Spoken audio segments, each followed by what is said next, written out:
शंकर भगवान की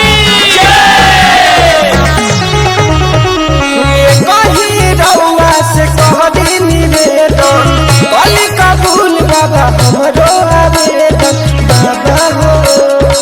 गौरा जी कैसा भक्त आ गया है स्वामी, ये लगता है प्यार का मारा हुआ भक्त है। बाबा कही रउआ से कहदी निवेदन कली कबूल बाबा हमरो आवेदन माफ करब गलती होई नदन में बाबा लड़की दिया का कोनो ध्यान में दिल देवे के भाव तारा के दान में बाबा लड़की दिया का कोनो ध्यान में दिल देवे के भाव तारा के दान में।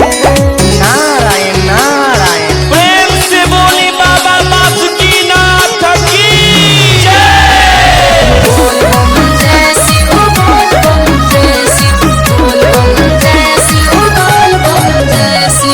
भूखता होखे जवन सोरा हो सोमारी जल घर जात होखे रउए दुआरी बाबा हो।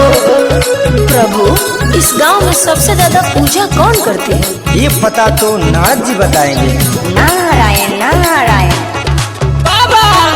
ए बाबा रउए से भाई है अरजी देखे मिले न कवनो हो फरजी होखे कमी न कवनो हमरा वचन में नारायण नारायण। बाबा लड़की बिया का कौनो ध्यान में है दिल तेरे के बाबू काका के दान में बाबा लड़की बिया का कौनो ध्यान में है दिल तेरे के बाबू काका के दान में। बोल बम बम जय जय शिव, बोल बम बम जय जय शिव, बोल बम बम जय जय शिव, बम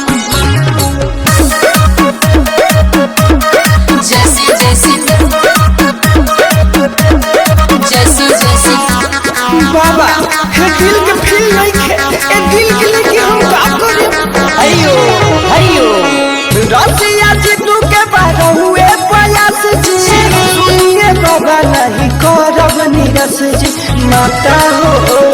हे नाथ, ये अपना अकेले समस्या लेके नहीं आया है, दुआ के और लेके आया है।